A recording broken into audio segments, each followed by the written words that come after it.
Hello again, everybody, and welcome to another episode of Fun and Games Podcast. I'm Jen Moonen, And I am Matty K. Stormageddon. and you're listening to episode 207. And this episode may look like the last episode, just with a little bit added to it, but I swear it's stronger. It's got some better stuff going on. There's some more interactivity. It's got features. It's a different episode, okay? This isn't just the same episode before. It is a new episode. I cannot state that clearly enough because we are doing a console retrospective about the Wii U.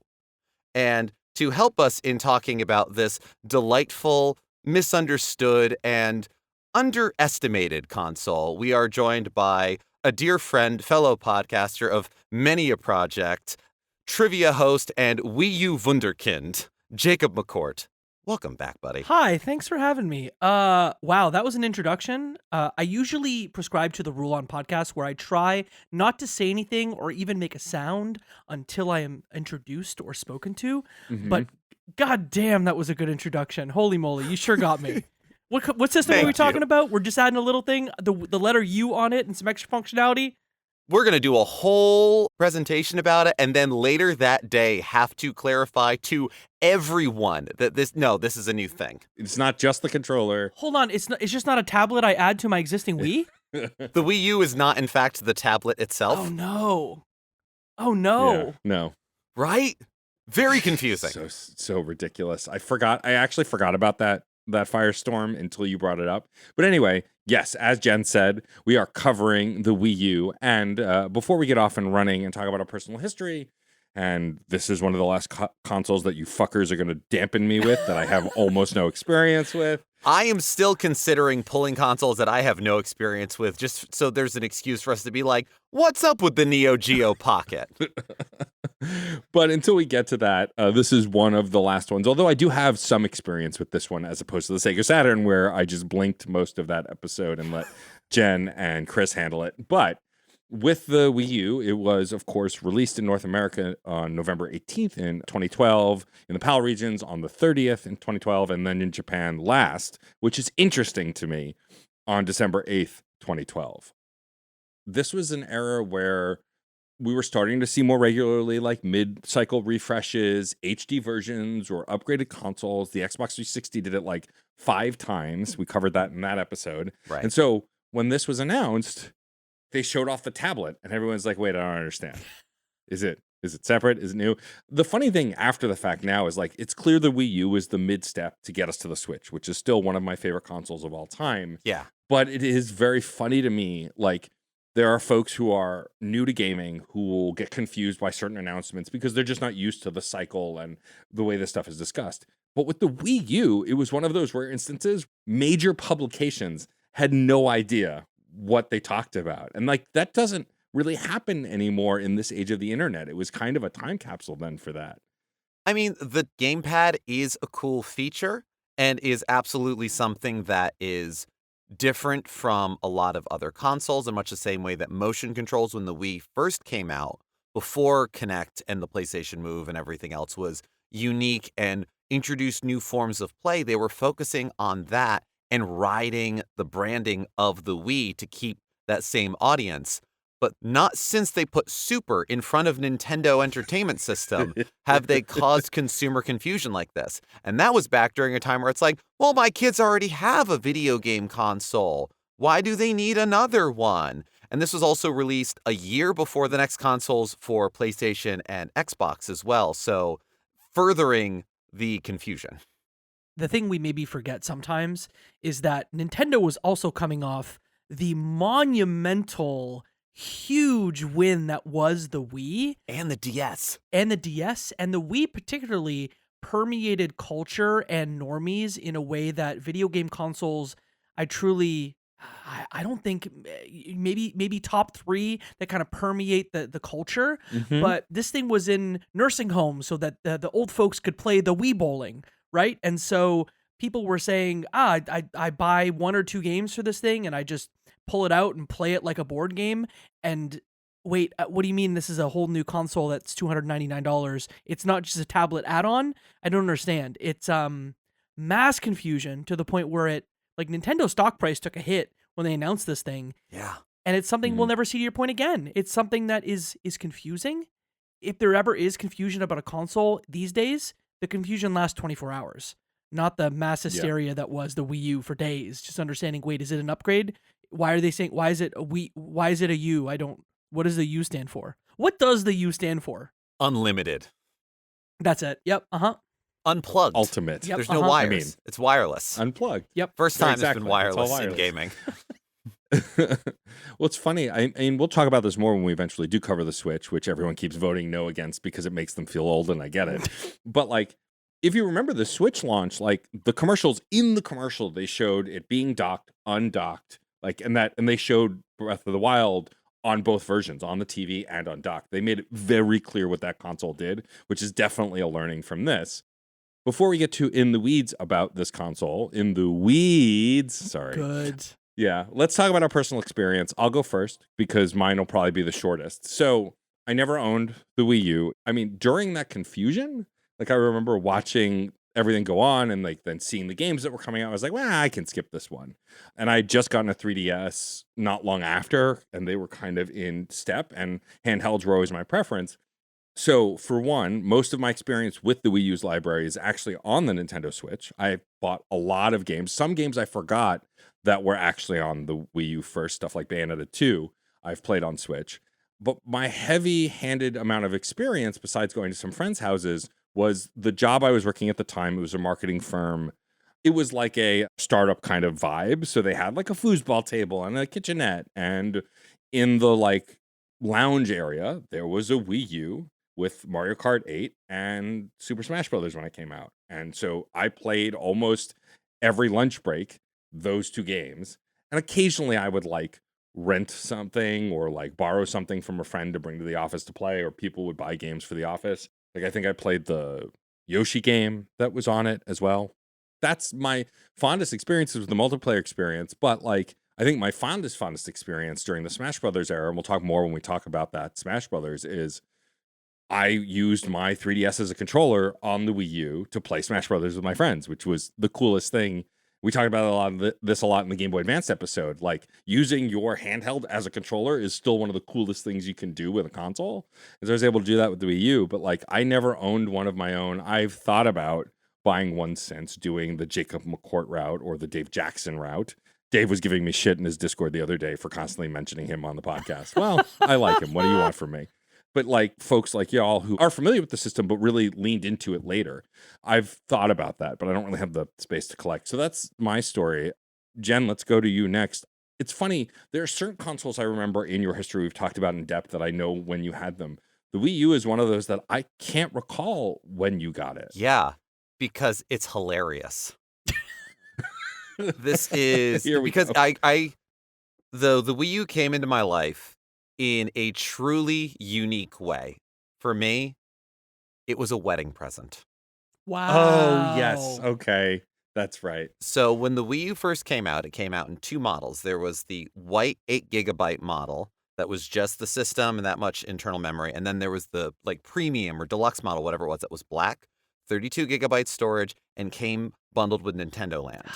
Now, in a lesser form of the 3DS Ambassador, the deluxe model basically became the regular model and slashed down to that price pretty quickly. And I got married at the end of 2014. So the deluxe model was what you could get. And it already was, a nice price. So one of my groomsmen and another friend of mine both pitched in together. I also had a video game themed wedding. So that's also a thing. This is one of those where like, yeah, I'm fine talking about this. I just don't put it in every conversation. But yeah, no, I received the Wii U as a wedding present. Heck yeah. So that was delightful. And it's one of those, look, yeah, I don't play it all the time, but I'm never unplugging that thing. It's amazing for that alone. So Sarah and I played plenty of Nintendo Land and then just started picking things up here and there and never went like super deep into it. I think right now we've got about 25 physical games, but I'll probably be picking up more as time goes on. Anytime we do one of these retrospectives, I'm like, yeah, the system does kind of rule. And then I spend another $300. This is fine. The Gamepad, I actually really like the Gamepad. And in retrospect, compare the thing to a Steam Deck, you're fine. I liked how the Wii U leaned into Nintendo's history in a way unique to the Wii U. You had a bit of virtual console with the Wii. It continued with the Wii U, and the way that Switch does NSO now, there's a bit of that, but like the games themselves really did a lot of fun things with Nintendo's legacy. And we'll get more into that later, but like some of my favorite titles do just that. Jacob, we turn to you, the Wii U Wonder Kid, as you've been called on Crossplay a bunch. One hand to poke fun at you, and the other hand because you have a lot of Wii U games. You'll tell us that number in just a moment. You came to the system late. You didn't get it at launch, right? You got it only within the last few years. Yeah, so I've had sort of two journeys with the Wii U. I did not get it at launch. That is an accurate statement. I needed to go back and do some research for this podcast. And so I went to look back and see when I actually bought my first Wii U. And the answer was right after the second Christmas it was out. So I bought myself a used Wii U. At one point in Canada, Best Buy Canada had a auction site where they sold refurbished or used open boxed items. And so I bought an open boxed Wii U Deluxe for what seemed like half price. Like this thing was $299 US, and so probably $399 Canadian. And I bought it all in for under $200 Canadian. So let's say $150 US, not 18 months after it came out. Actually, 13 months after it came out. I had already bought it for half price. It was a unit that worked really well. But at the time, I wasn't playing a lot of video games. I had just graduated from university. I got a job, big corporate. I just went out and I drank every weekend. I was just doing a little bit of gaming. I think I did Zombie U. I did some Nintendo Land.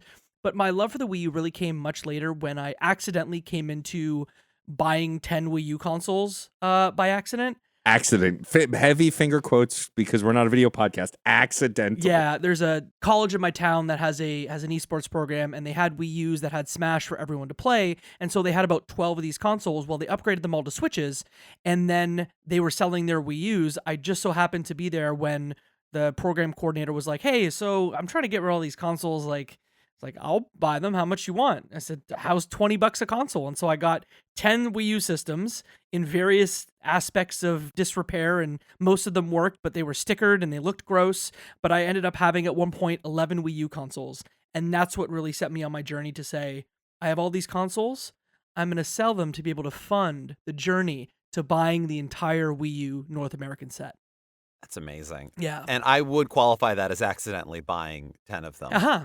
There's a certain window of impulse, I think. Look, the opportunity popped up. I went into a fugue state. I have them now. I bought a total of about 20 consoles that day. So I said $20 for each console for all of them. And the person said, you have to take them sight unseen. That's the only thing is like, they're in bins. You have to take everything. You can't look at it. You just got to take it. And so there was a bunch of PS4s in there, a bunch of busted 360s, and then my beautiful, glorious Wii U's, one of which Dave Jackson owns. Nice. I think I extended the same deal and I said, I don't know, man, just $50. I don't know, just pay for shipping and I'll send it to you. I think I'm down to my final 2 from that lot, but they have no gamepads. And those gamepads are basically the entire cost of the system. If you go and buy a Wii U out in the world today at a used game shop and it doesn't come with a gamepad, it's like $20. It has a gamepad, $120. It's wild. It's a Game Boy player all over again. We're doing it. Yeah. You need that one crucial piece. You've hinted at this, and you said the exact number to us off air, but how many, after collecting for how many years you've been, how many Wii U games do you have now? So what's nice about the Wii U collection is that the entire set of games is actually not large. And so the entire set in North America, including a couple of variations, I'm not including like the Nintendo Selects version of things, but I'm saying, hey, Nintendo has like 3 versions of new Super Mario Brothers U. There's the Mario Brothers U, there's the Mario Luigi, and then there's the Luigi version. I count all that stuff. There's 169 games in the set. Nice. Thank you. Out of that, I've been collecting now for about 4 years pretty solidly, and I have 145 of them.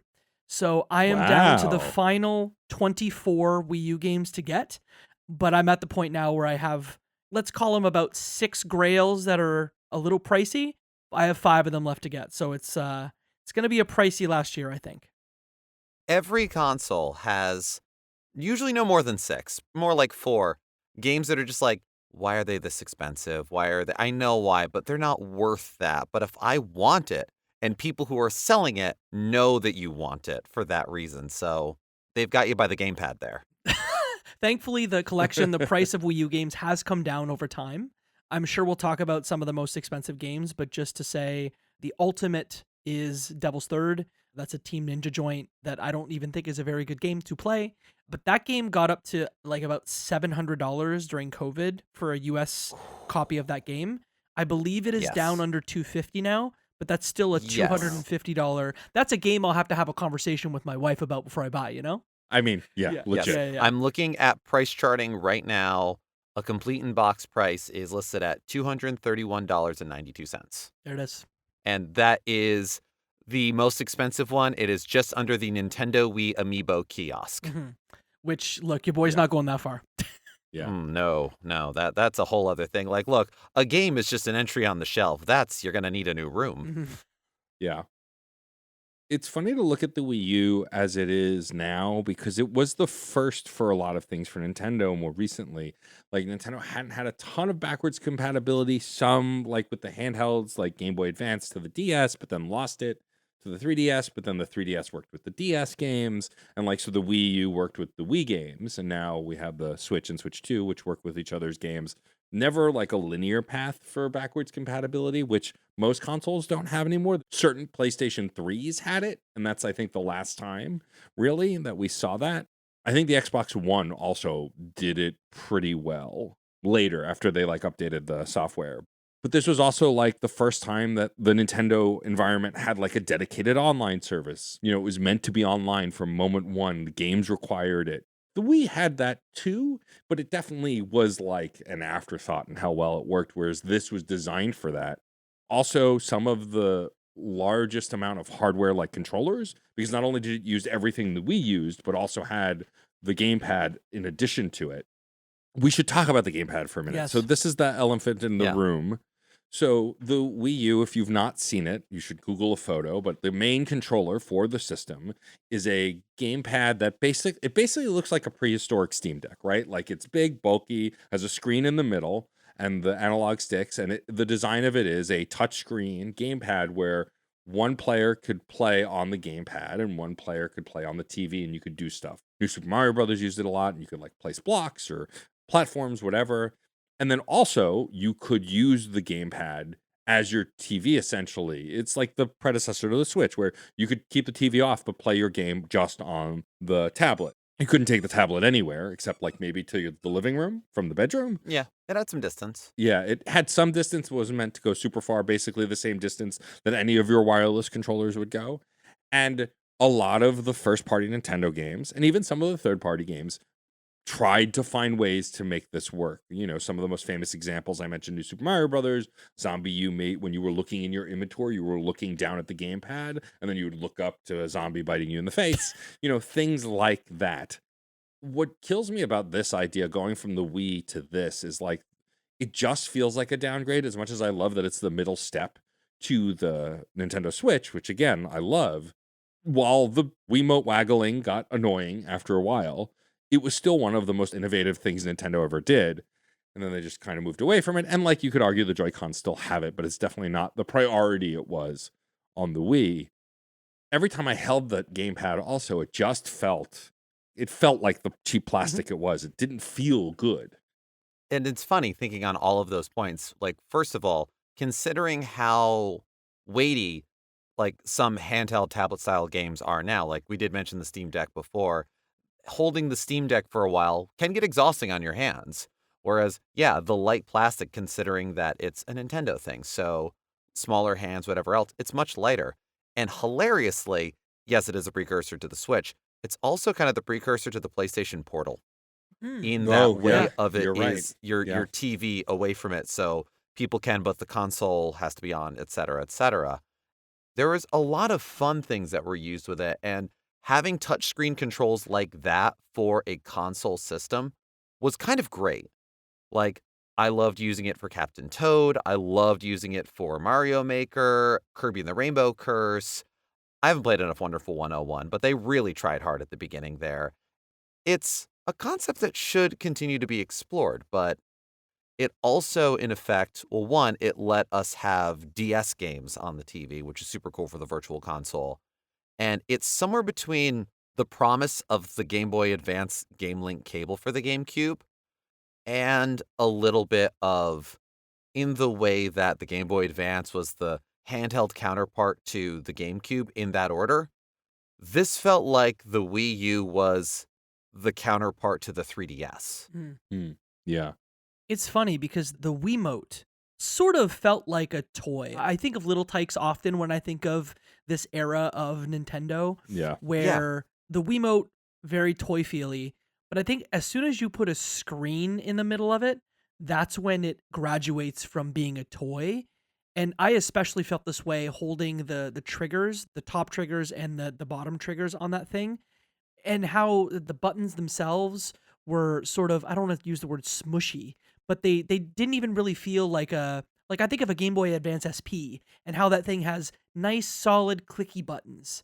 And then you move to this Little Tykes sort of gamepad, and it very much feels like something that you would steal off the floor from your 2-year-old nephew when you go over to visit, right? Right. And the promise that it had, I don't think many third-party studios took advantage of. Yes, there are examples of games that come out third-party that use the gamepad in somewhat novel ways, but I think once we got out of the launch window, there weren't many third-party games I could think of that took advantage of it at all. And there are absolutely games now or game experiences now that either folks have come around to or as gaming venues have evolved. I think would be super fun with a gamepad. Mhm. Could you imagine a Wii U Jackbox? Yeah. Any amount of trivia games, any amount of weird drawing games, any amount of party games where you kind of have like a host or you pass the pad around for your turn and you can still have other people playing with the Wiimotes. Mhm. I remember when the Wii U was out and active talking about things like tabletop gaming, having that be your dungeon master screen. There are a lot of possibilities that could be explored with it. And unfortunately, because of how hard the Wii U tanked and the idea of, well, you're going to do that. Well, we've all got phones, don't we? But it's not the same. It Yeah. had a stylus. It had a deluxe Nintendo DS style bottom screen. Mhm. Like that is what you had in your hands there. Yeah. You can't guarantee that from smartphone to smartphone, from smart device to smart device. This was uniform for the Wii U. Again, going back to our 3DS conversation, our Vita conversation, when you have a standard, you can design to it. And we won't be able to anymore. Yeah. Nintendo has always been catching up graphically for the most part since the 64-bit era basically. Like they've been playing catch up. They have other features, but graphics aren't at the top. But the Wii U was the first time it closed that gap a bit. One of my favorite things that we did over on Reignite is for the season premiere of Mass Effect 3, Jen, who had played Mass Effect but hadn't really dove as deep as we had Mass Effect 3 on the Wii U and said, wouldn't it be funny if Jen joined us for the first episode? So they just need to play the beginning of the game and tell us about the Wii U experience with that game, because I'd heard about it, but I didn't know anything about it. And it was such a fun thing, but that was the era of like Mass Effect 3 coming to a Nintendo console, Arkham City coming to a Nintendo console, all of the modern sports titles with the graphical fidelity, stuff like Darksiders and Epic Mickey 2, Ninja Gaiden 3. All of these were like graphical powerhouse games that some of them were on the Wii, but definitely didn't look great.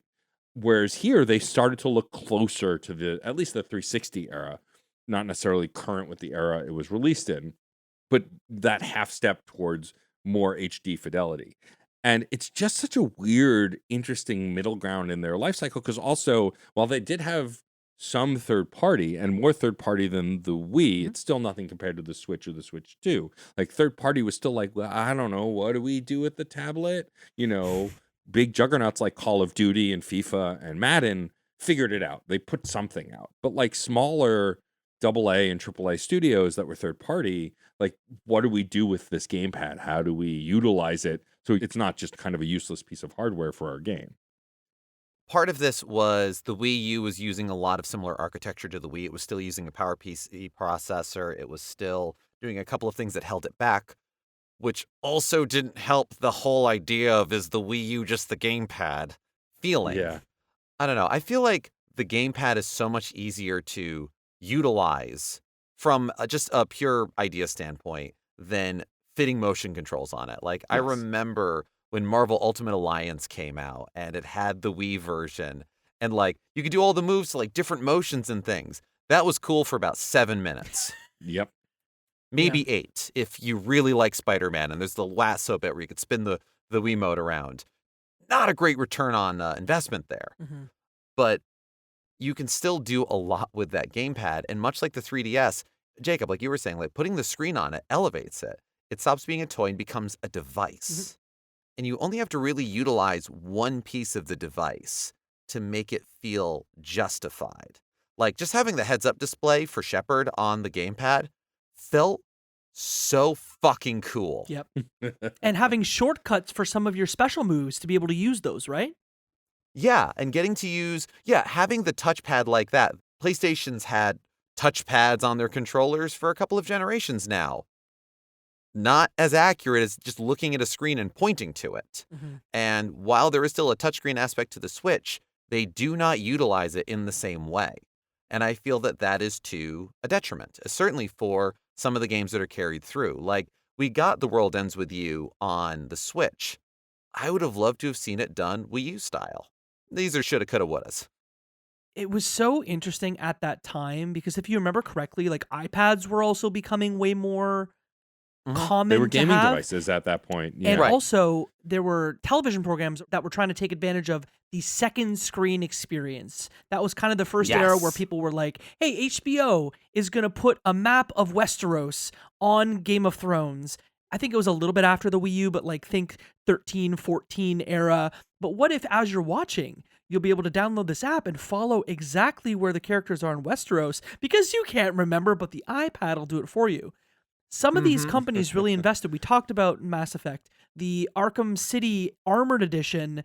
I believe they put a heads up display on Batman's suit that you could I then think go so, yeah. into and then menu into, but they actually spent the time putting a screen on their forearm to share that, hey, this is a different console. I mean, we talk about the investments made at the launch lineup. I think the launch lineup doesn't get enough credit for being as solid as it was.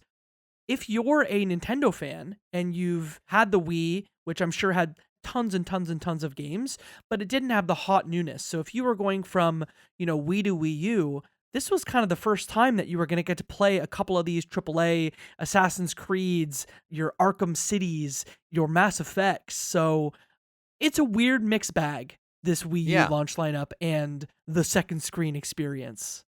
I forgot how many launch titles the Wii U had.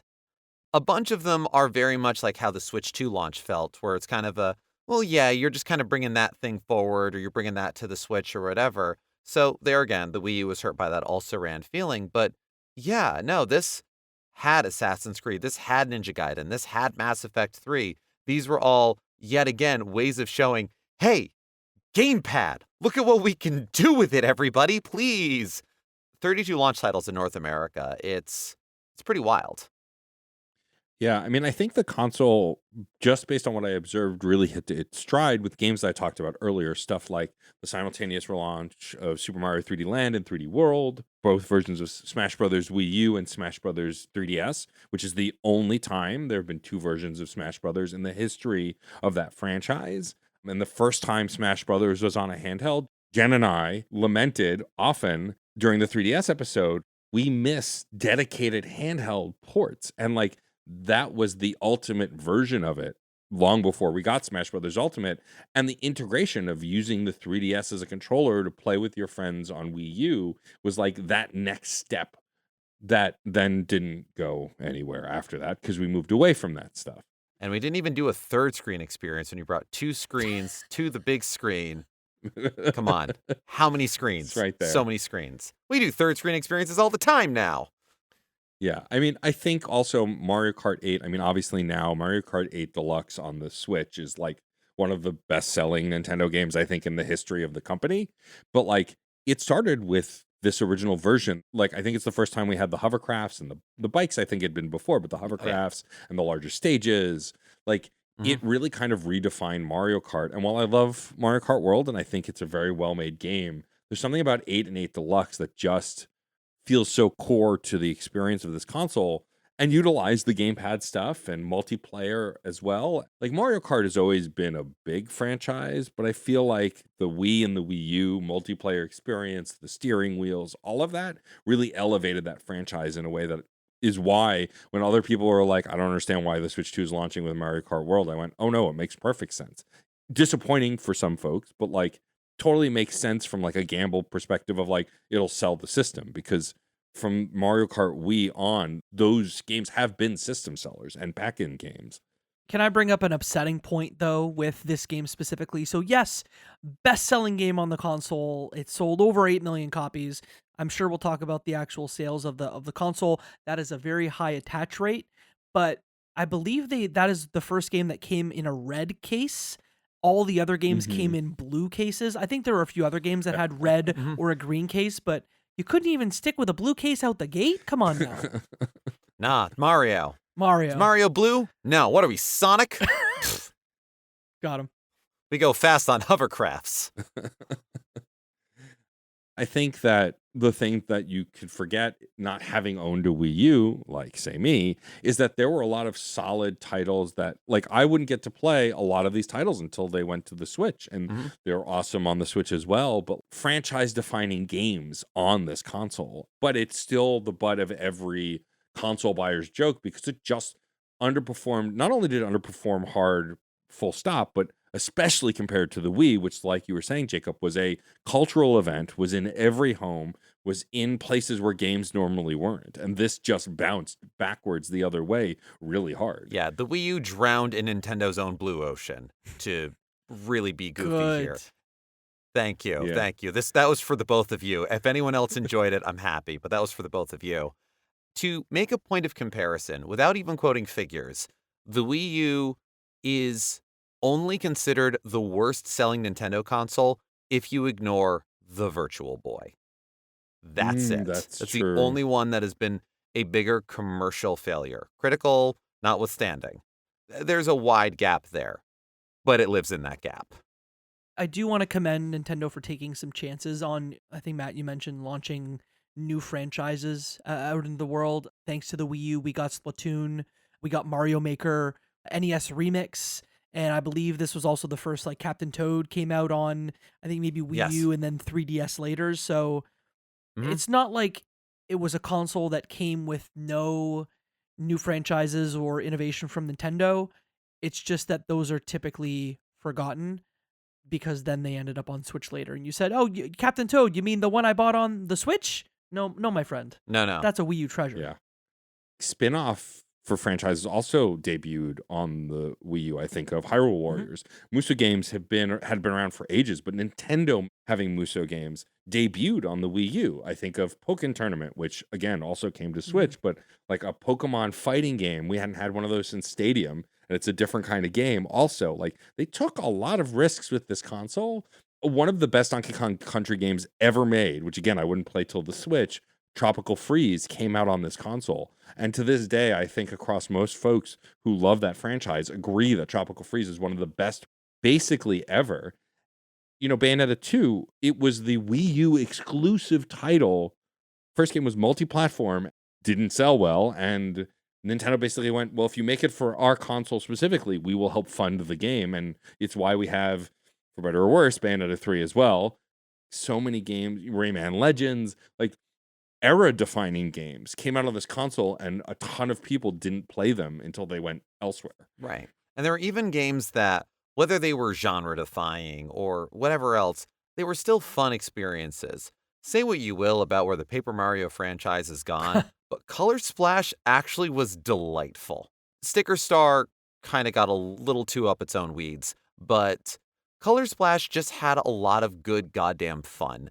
And there were those real-life object summons that you could do. There was a lot of just ridiculousness about it that it's the kind of thing where it's not good enough per se or demanded enough to show up on other consoles. Like maybe if one day there is a Paper Mario collection, it will be part of it.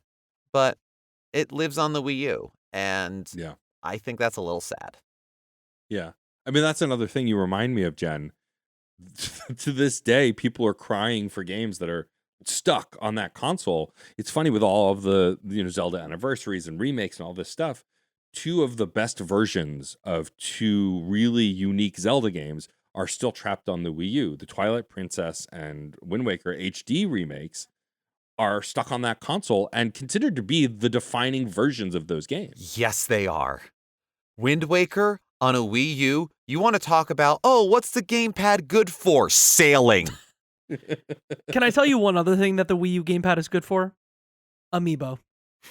Because without the Wii U, we would not have Amiibo. Amiibo launched in 2014. I think at launch they had just made mention of, it's got NFC support. Don't worry about that. And then in 2014, alongside Super Smash Bros. For Wii U, we ended up getting this thing that still continues to be a huge part of Nintendo's legacy. I mean, how many Amiibos are there on the shelf behind you, Matt? Probably at least 12 to 15 of them. We all have these. We all have these hunks of plastic hanging around. I've got at least 2 of them. And without the Wii U, we would not have that. That's true. I often forget they have game compatibility at this point because I just buy them because I like them. Although I have kind of limited myself. I collect, for right now, every Metroid Amiibo because I had them all until Prime 4 came out. Now I'm still missing Sylix and the Samus on the motorcycle, which I'll get eventually. But like, it's fun to have a little corner of Metroid stuff with a bunch of Amiibo. A friend of mine made a Chozo statue on a 3D printer to hold one of the Samus Amiibo. But like, as a collector, I like them because they have some of the coolest detail work of any collectible that Nintendo has put out, and they continue to amp it up. I mean, the new Resident Evil, which is coming out on Switch 2, Requiem, they're making Amiibo of the 2 main characters, Leon and not Ashley. Can't remember the other main character's name. Grace? Grace, yeah. We're going to get a Leon, an old Leon, but a Leon Amiibo, which you can bet your ass I'm buying sight unseen. And that all started here. And I mean, think about how cool it was on the tablet. We'd had Skylanders and that kind of thing for a little while with the portals. But then in that era, it's like Skylanders on the Wii U, you just put them on the Wii U pad and it would summon them to whatever in the game. And the Amiibo did a lot of that same stuff. And the Amiibo interaction back then was way higher. Now it's like they lock stupid stuff in the game behind an Amiibo and it's usually a bad choice. It's its own DLC, yeah. Right. But in this, like for Smash Brothers, which is where a lot of them debuted for, they had custom fighters and like stat building and like you could customize your fighter and then save it on your Amiibo and bring it to a friend's house. And your stats would be automatically uploaded to the system, your version of that fighter. They still do stuff like that, but it's not like it was integral to a lot of those games then. Device integration, yeah. The fact that it allowed for that, I mean, Matt, you mentioned the detail work on some of these Amiibos.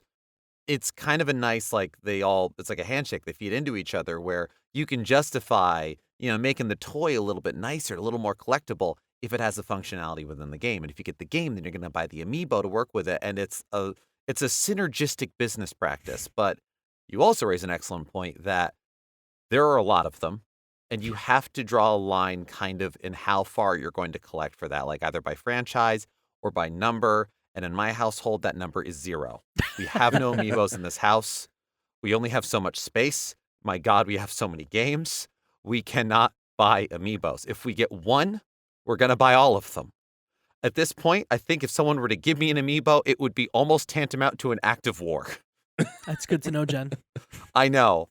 I say this with full vulnerability and knowledge of what this entails. Also understand I might smash the thing just to save my life and my marriage. Matt, you talked about the spectrum of these things and the business practices around them. You get junk like Metroid where you have to, it's DLC. Yeah. You get cool stuff like Smash that is, trainable fighters. You get a lot in the middle, but nothing frustrated me more than Animal Crossing Amiibo Festival where you actually needed, and yes, the copies of the game came with a single Amiibo, but you needed Amiibo to be able to play it multiplayer. So each person needed their own Amiibo. So that's why when you go to any game store, if you look in the section that has Amiibos, you will typically see Animal Crossing Amiibo, because I think there was at least 10 of them, and nobody wanted anyone outside of like Rossetti or Tom Nook. So Lottie, you're going to see 45 Lotties when you go to a used game store because nobody wanted them, but they needed for Amiibo Festival, but they also didn't want them. Yeah, so during the pandemic, New Horizons is on is on Switch. When that was announced during the pandemic and I hadn't played an Animal Crossing in a while, I was going to pick it up. Oh no. I was like, oh no, I need amiibo for this version to do Mhm. stuff. Mhm. Let me look them up. Well, I think it was Five Below is the name Yep, of the store. that sounds right. Mhm. Yep. Five Below, if you went on their website, you could buy, I'm exaggerating a little, but like 20 amiibo for like $50 or whatever it is. Like you could get them for basically a couple bucks a pop. And it wasn't Terrifying. just the no-name characters. It was Blathers, like tons of characters. Like I have a whole shelf of just Animal Crossing amiibo. And I like Animal Crossing, but I'm not an Animal Crossing fan. New Horizons is the one I've played the most. I had the 3DS one. I burned out after, a couple days. I had the Wii one, I think, a little bit that I played, but like New Leaf I played the most, and then New Horizons is like the second most because it was the pandemic. We were all depressed, and I could hang out with my friends on their island. But like I bought so many amiibo because they were so cheap because they'd come out for Amiibo Festival. Nobody cared. And then they never really used them for anything again. And then I think in New Horizons you can unlock some stuff with them. But like it's the shortest stint and example of the tanking that was broadly the Wii U in such a small chunk with just one franchise. Now, the nice thing is, if you are at all interested in Amiibo and finding out about them, learning about interactions and how many there is a website that is an unofficial Amiibo database, amiibo.life. Oh no. And looking at that right now, as of the date that we are recording this, there's only a few Amiibo. There are 934 released and 15 announced Amiibo in total across 43 series. Crazy. But that's how it goes. It is fun, though, for me at least, as someone who likes to collect action figures, has collected them since they were a kid. I was joking about the Resident Evil stuff, but like I love Leon. I love Resident Evil 4. To know that I'm now gonna can have especially when the proportioned normal non-cartoony humans get amiibos. To me, those are the funniest because like they have to look real, quote unquote. But like the Monster Hunter ones we've gotten recently that are really cool, the Palicos and stuff like that. Like it's such a cool idea, and I know there was concern with the Switch 2 that because they had slowed down on amiibo production towards the end of the Switch's life cycle that we might not still get them. And then they ramped them up. We got a new one for Donkey Kong, which I have, of course. We got a bunch of announcements at the most recent Direct as of when we're recording. And so for third-party amiibo, which felt even less common towards the end of the Switch life cycle, and now they seem to be coming back. So I think they're still invested in this, but I will agree, Jacob, that I think they were at their best and their worst on the Wii U. The thing that I remember is when Skyward Sword got also ported to the Switch and they locked fast travel behind the Zelda amiibo, which like that's the kind of stuff I can't stand. Give me extra costumes, give me like, bonus content that's not affecting gameplay, but locking gameplay mechanics behind amiibo just feels like a cheat. Yeah. Yes. I will say, in their defense, you can use newer amiibo on older games that still have Yes. amiibo compatibility, and it will read them either as a specific character, as a version of a character. You can use Donkey Kong and Pauline from Bonanza as Donkey Kong on 3DS titles even, or as Yeah. members of a series. So that is something where, as much as you can feel like this takes up space, this is predatory, this is everything else, there is pretty decent spread as far as its usability. Yeah, I mean, the best usability I had, and I think we talked about this in the 3DS episode, is when I played Samus Returns on that. You can refill your health, your energy tanks, or your missiles by using any Metroid amiibo. It didn't have to be the two that came with the game, which at the time I didn't have. It could literally be any of them, and I had a bunch of them. That, I think, is the way to use amiibo that I've seen most effectively. Let me heal my character. Let me get extra items. Breath of the Wild did this a bunch, right? Like, you would get food or monster parts, or you could summon Wolf Link as a dog companion. That stuff is cool. Even making it more compatible, because I know that the Skylanders Supercharger series of amiibos had a base that you can actually twist the base, and then it would switch back and forth, I believe, between being an amiibo and being a Skylander. So there were Huh. times when Nintendo weirdly played ball, but we could say they're few and far between. If you count each individual amiibo as a peripheral, this is quite possibly the most peripheral-ful home console ever released. That's true. Yeah. I mean, that's funny with the Wii also having ridiculous peripherals, like so many ridiculous peripherals. there was just less of that with the Wii U because it was focused on the gamepad or the Pro controller.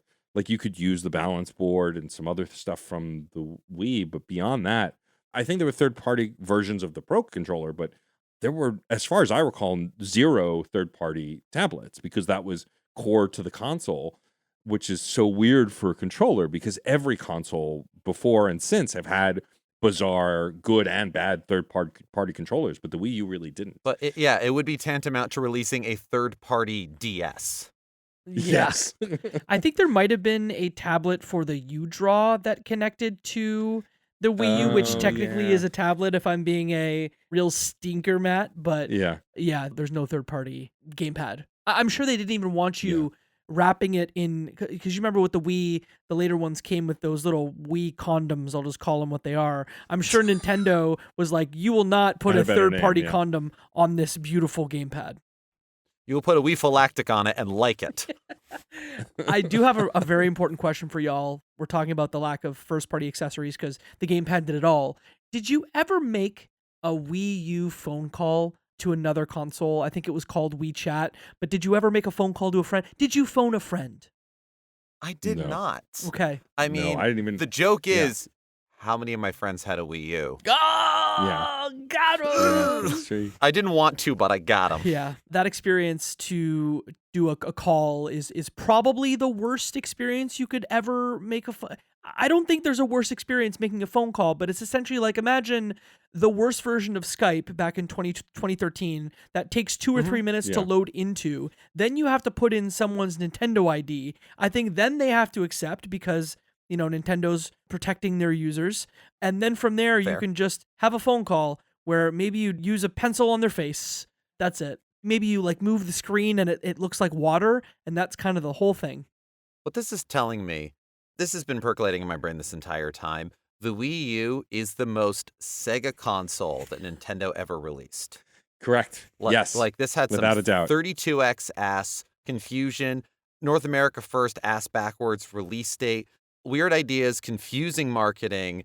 And the reason I'm bringing this up now is so what you're saying is bringing back FMV games for the Wii U might have been really goddamn funny. Could you imagine having FMV style phone call games or doing Night Trap using the I was gonna gamepad say only? Night Trap. Yeah.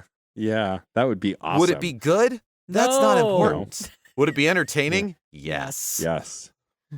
We're at recording time almost an hour, and I feel like we barely talked about the game, so we should do that before. I breezed past it, but having now played Super Mario 3D World and even Super Mario 3D Land on the 3DS, which I talked about in that episode, some of the coolest stuff I think Nintendo has ever done in a Mario game, I will bellyache forever that I want a follow-up to Bowser's Fury, which is the Switch version, because I think an open-world Mario game like that would be awesome. But even the base game with 3D World, the way the mechanics worked, all the different power-ups, the way they changed it up, it's one of my favorite Mario games. It was a bummer to have to wait so long to get to play it.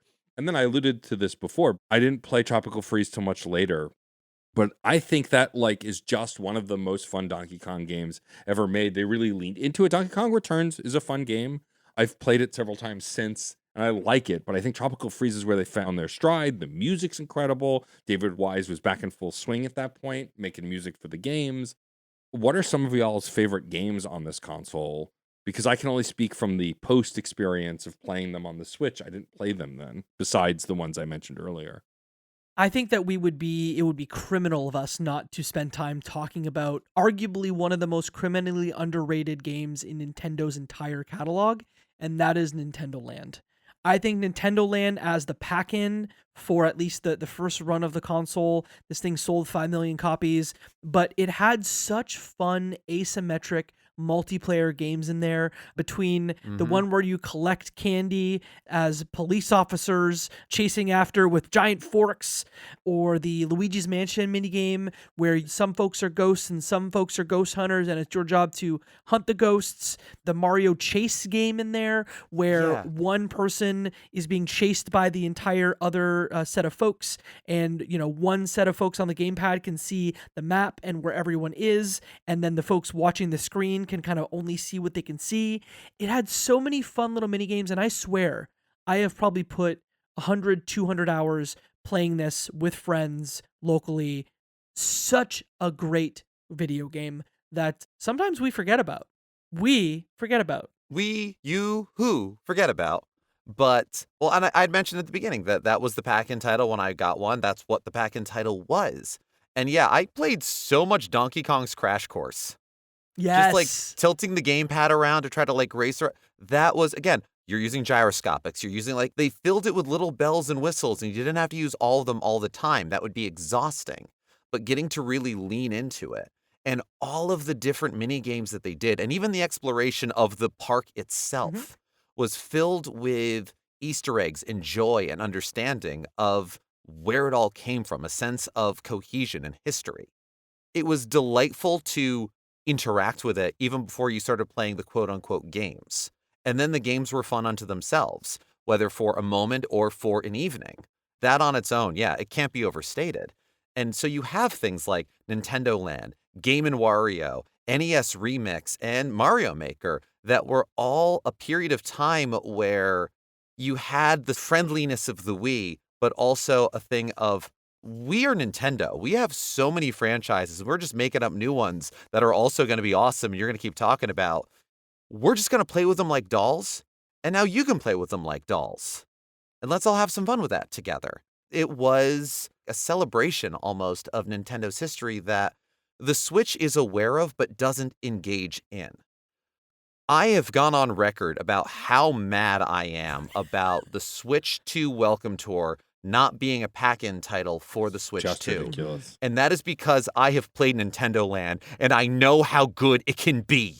Pack-in titles were Nintendo's MO, like for forever, when other people weren't doing pack-in titles. So for the Switch 2, I mean, the Switch 1 didn't have one either, but like for the Switch 2, especially with Welcome Tour being a thing that was created and only for $10, it just seems so baffling when you get something like Nintendo Land, which is a full-ass game that had so much to offer and was a pack-in. Same with, we talked about this in the Wii episode, but Wii Sports to this day is one of the best video games ever made, not because it like revolutionized gaming per se, but it revolutionized how people interacted with games and how non-gamers interacted with games. And Nintendo Land had the same design ethos. And Welcome Tour, it seemed like to kind of have a similar, but more kind of like intellectual design. I've still not played it because I refuse to pay for it. Agreed. But Jen and I have talked about this at length, but Nintendo has transitioned, and I know, Jacob, you brought this up on Crossplay. They're in a business section that they moved away from the imagination section. Like they are just not a company driven by imagination in the Reggie era, as I like to call it. Like whereas now, and it's not necessarily Reggie or even Doug Bowser's fault, but they are in line with the other consoles that are out. And while I am grateful for my Switch 2, it's still, again, I love having a handheld home console hybrid. It's the least imaginative that Nintendo has been, and they are just falling in line with what Xbox does and what PlayStation does. New iteration, better graphics, better hardware, better storage, same thing. Like if we got iterations on the Switch till the end of time, I wouldn't be upset because I like it, but it does bum me out when looking at something like the Wii U. It failed for a number of reasons, but what wasn't a failure was the cool things it could do. This also was the first time that really the Nintendo leaned into being an indie machine. This and the 3DS, indies lived on these consoles and was the launching pad for what we would get with the Switch, which was like the home for indie games. Well, it could still run them. But like you think of like Binding of Isaac, the Shantae games, like Shovel Knight. All of that stuff on this console and like the downloads, the virtual console, all of that stuff that like Nintendo has seemed to have left behind, they still are very plugged into the indie scene. And this was the console that got them there. It's just kind of sad to look back at the list of titles and see a lot of shovelware.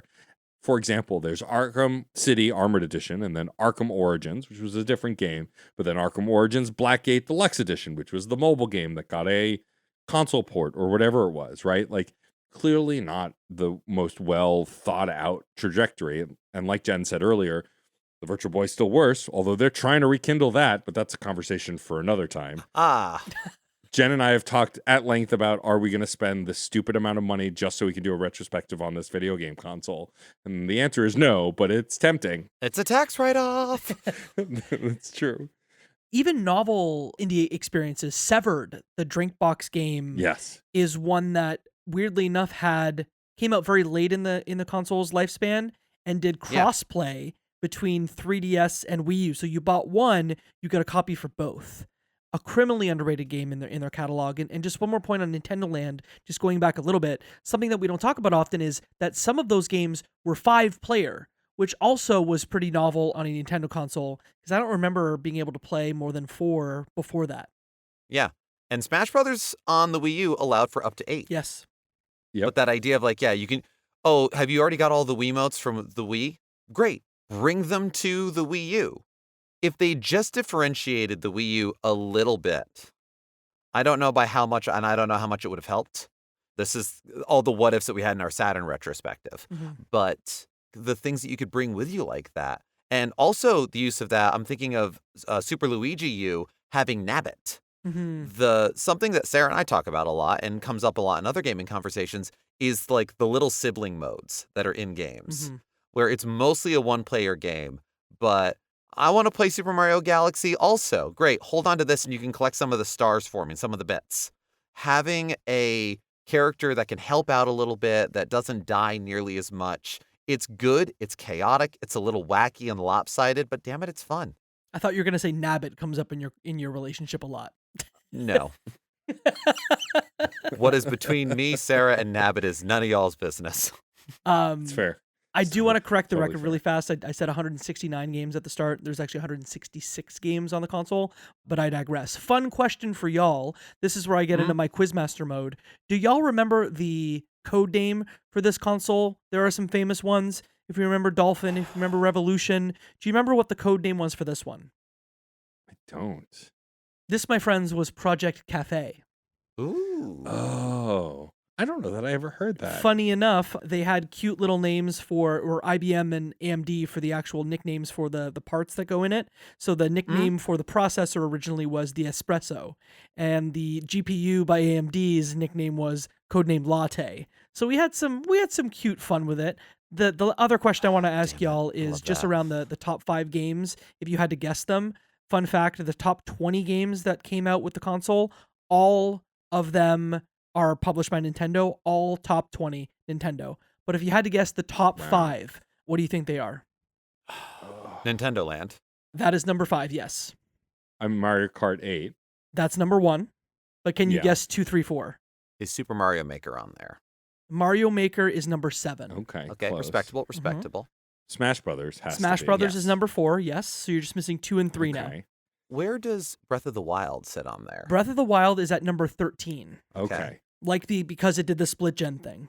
Well, fun fact, the Wii launched with a split generation Legend of Zelda, and the Wii U closed. It was the last first-party Nintendo title release for the Wii U. It was a split gen Legend of Zelda. Yeah. Oh, Donkey Kong has to be in the top 5, right? Donkey Kong Tropical Freeze is number 11. Oh, wow. Okay. No. New Super Mario Brothers? New Super Mario Bros. U, not including New Super Luigi U, those are separate SKUs, is number 3. Okay. If you take Okay, them that makes together, sense. Just they're the number 2, but on its own, Mario Bros. U is number 3. Okay. You're missing number 2. You're missing one of them. Wind Waker HD Wind Waker HD is number 9. should be higher. did I say 3D World? You did not say 3D World, and that's number 2 right there. There you That is go. So number just 2, okay. recapping for the listener, Wow. Mario Kart 8, 3D World, Mario Bros. U, Smash, and Nintendo Land. Basically 3 Mario games, because Mario Kart's basically a Mario game, and then Smash Brothers and Nintendo Land. That's crazy. I don't think there's been a top 5 like that on any other Nintendo console. They're all bangers. Before we wrap up, we always talk about our favorite games. I think we've hinted at a bunch of them. I, of course, can only go based on vibes and playing them on the Switch because I didn't spend enough time with them on the original hardware. But I think if I had to pick one, I mean, I lauded it before. I really think now, having played it in its entirety, Super Mario 3D World is one of my favorite Mario games of all time and easily my favorite Wii U game that I've played. I was so bored with New Super Mario Brothers by then, and the level design, the changes. It's why I'm so bummed Wonder went kind of back to the New Super Mario Brothers vibe. It's a gorgeous game, but like I loved 3D Land and World, what they did, and they just kind of went, now we'll go back to the 2D side scrolling, which is fun, but 3D World has such a special place in my heart. It's that nod to Odyssey and Galaxy, but like trying something weird and different, which Wonder does, but I just feel like not on the same level that World did. What about you, Jen? Does one game jump to mind as your favorite Wii U game? There's a couple of things that I want to shout out. I do have an answer to this. I do Okay. want to shout out NES Remix. Mm. Yet again, in the same way that I was like, I know what Nintendo Land is, therefore the Switch 2 Welcome Tour is ash in my mouth.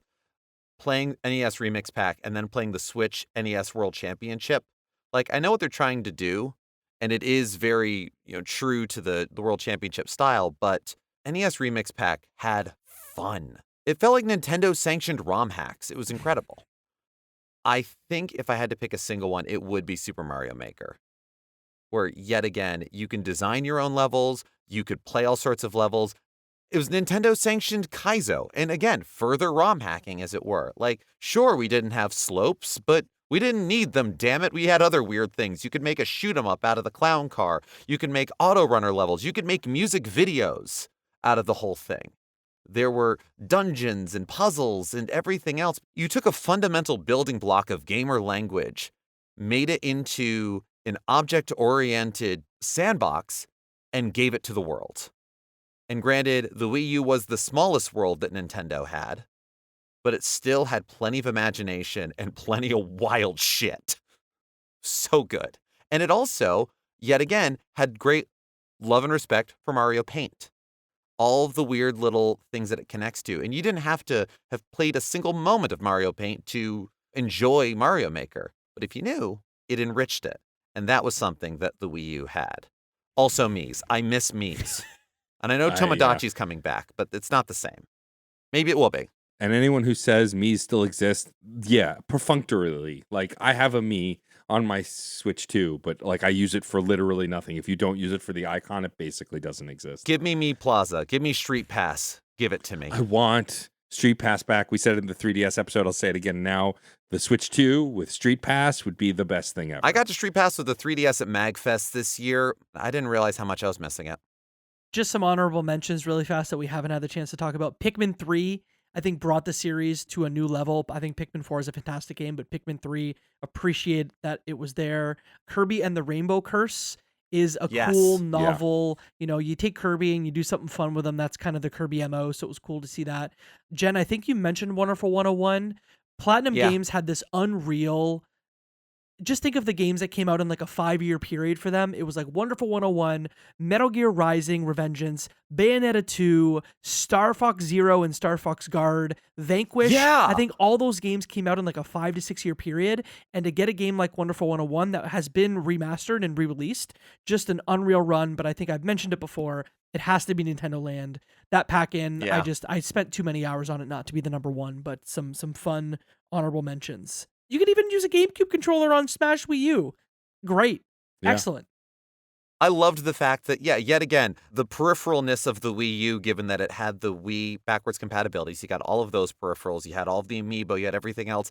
And then they made a specific peripheral to let you plug in GameCube controllers for Smash because they knew what the community wanted there. Mhm. For a moment, they knew what the community wanted.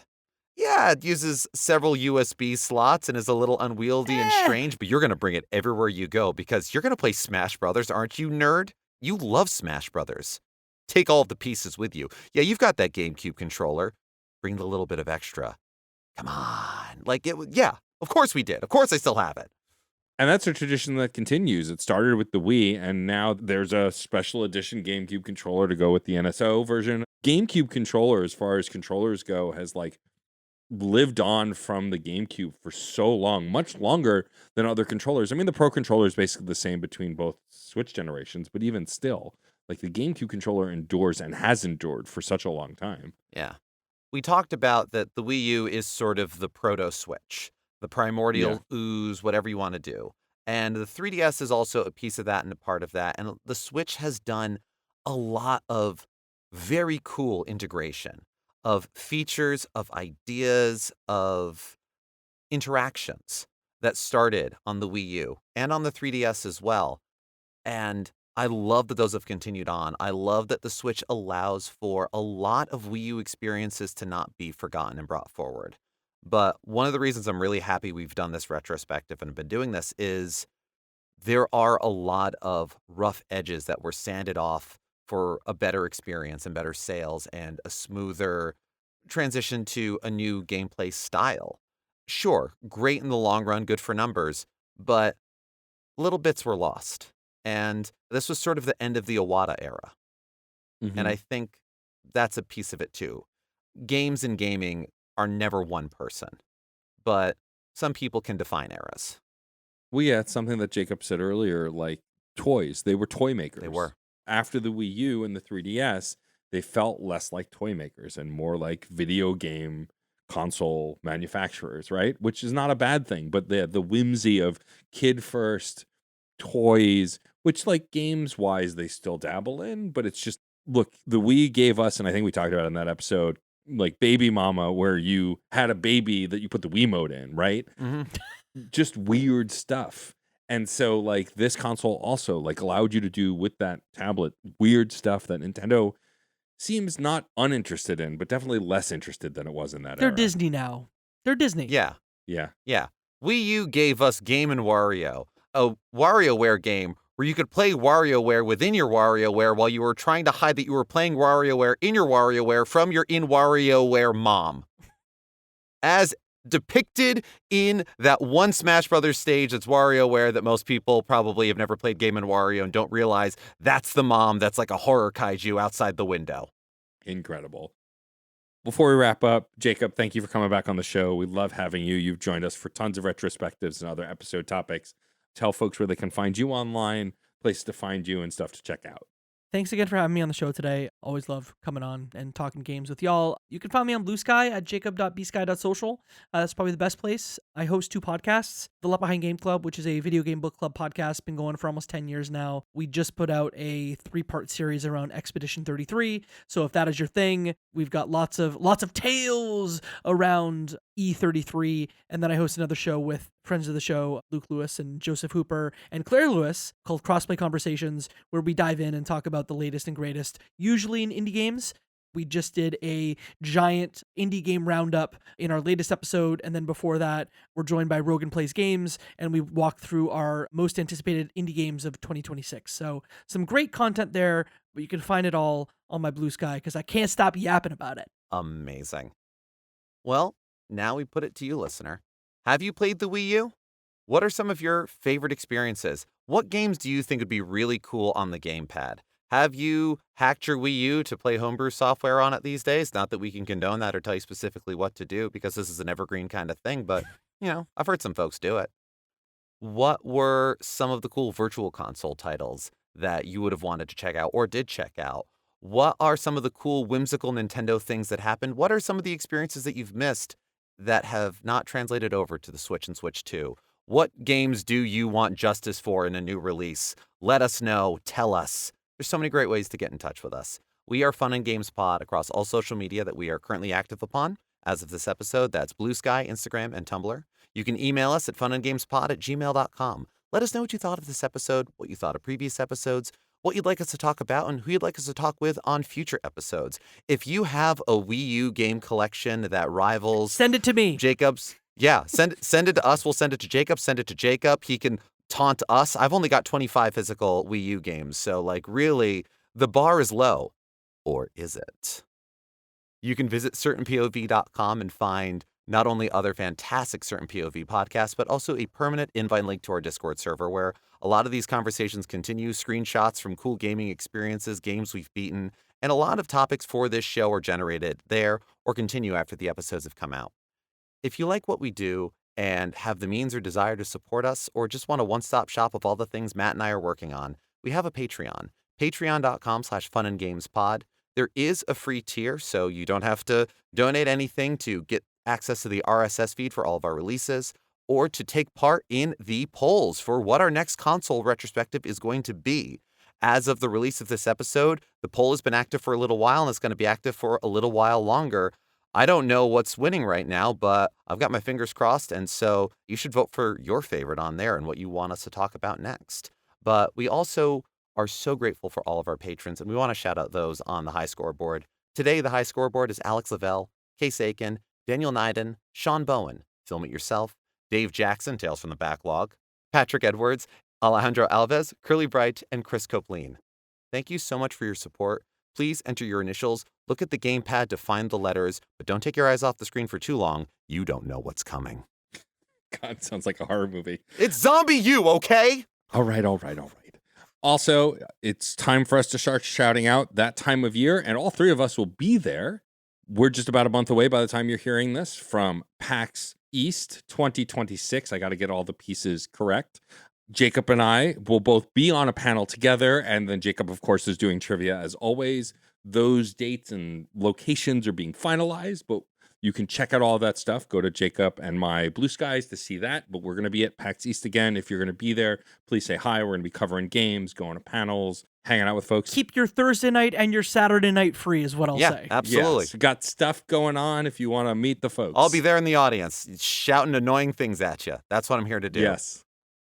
And of course, one of the greatest free ways you can support the podcast, besides joining at the free tier on the Patreon, is by rating and reviewing the podcast. Not just ours, but Jacob's as well. It's the thing that helps the most. You combat the algorithm, and when people are looking for podcasts talking about the Wii U, they'll find one. Both of our podcasts. Yeah. They'll find one episode talking about it. Amazing. But we really appreciate it, whether it's a platform that you use regularly that has ratings or a platform you have access to that you don't use that often. Listen to a couple episodes there. You can fast forward through and then give us a rating and review. It really helps for more folks to find the show and join in our incredible community. Yeah. Once again, Jacob, thank you so much for coming on and chatting with us about the Wii U. See y'all soon. Yeah. Yeah. Whether this is the first time that you realize that the gamepad is not just a peripheral for the Wii, whether the Wii U is the only way you will play Assassin's Creed 3, or if this is your first episode of Fun and Games, thank you so much for being here. We couldn't do this without you. This is a conversation. Thank you for being a part of it. I'm Jen Moonen. And I am Maddie K. Stormageddon. And happy gaming. Do you feel like you're the only person in your circle who wants to go deep about video games regularly? We were like that too. Until now. Welcome to Crossplay Conversations, the brand new bi-weekly topical video game podcast from Luke Lewis, Joseph Hooper, And Jacob McCourt. with many years of breaking it down separately on shows like the Left Behind Game Club, Player Podcast, and Lukewarm Games, the gang is finally coming together to publish their gaming group chat in audio form every other week.